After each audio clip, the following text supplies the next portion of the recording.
Hi there. It's Lisa Belleci St. Romain here on our 14th Sunday in Ordinary Time, our second reading from 2 Corinthians.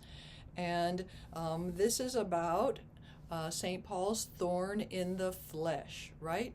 And so you perhaps will know someone who is wondering why they have prayed and continued to pray and had masses said, rosaries said, as much as they can think about getting other people to pray, put on prayer lines, and the situation has not changed.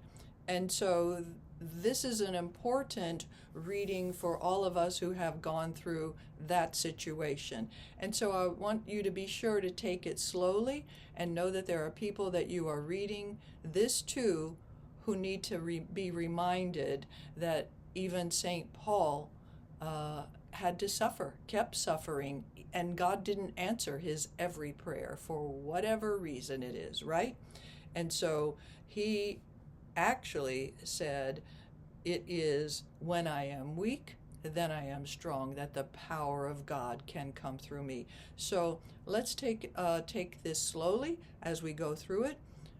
A reading from the second letter of St. Paul to the Corinthians. And I'm going to ask lectors to just tap, then you start. The 1, 2, 3. Brothers and sisters, look directly at the people as you say that I, Paul, might not become too elated. I would like you to emphasize that word, too elated, because, and why is he elated? Because of the abundance of the revelations. Like, he just gets all this wisdom poured upon him that he shares with everyone in his letters, right? And so this is the second letter to the Corinthians. He's been writing multiple letters already by this time. His preaching, his sharing, his Gentiles, his discourses, he's had a lot. But so that he might not become too elated about it all, that is, maybe too egotistical, right? A thorn in the flesh was given to me, an angel of Satan, to beat me, to keep me from being too elated. So explain that, to keep me from being too elated. Why did he have this continuing suffering, right? All right, now come on strong with this. 3 times I begged the Lord about this. You know how it is to have a strong prayer and to really want God to answer, right? 3 times I begged the Lord about this, that it might leave me. But he said to me, my grace is sufficient for you. For power is made perfect in weakness. So I want your voice to change there, Paul, that intensity of Paul and the calmness and everything's going to be all right. I have a plan, that God is in control. That voice, okay? So then Paul's voice changes again. I get it. The voice is from the intensity of begging to the I get it. I will rather boast most gladly of my weaknesses, in order that the power of Christ may dwell with me. So rather than rejecting Christ and pushing against, he is allowing it to happen.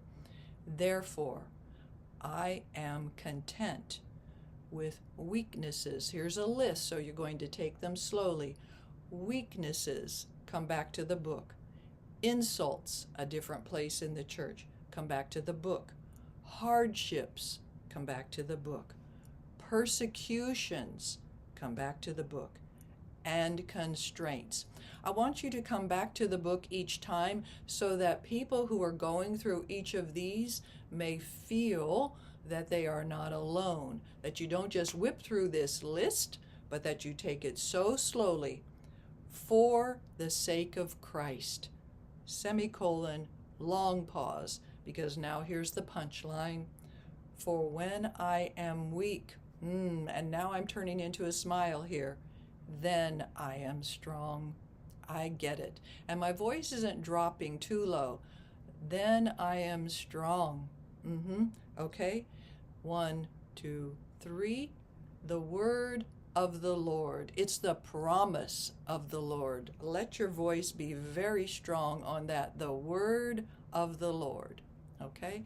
And then stay and pause at our church. I ask you all to just leave the book open till the music starts for the Alleluia. And then if you would like to close this book, do it then. But wait until the music starts.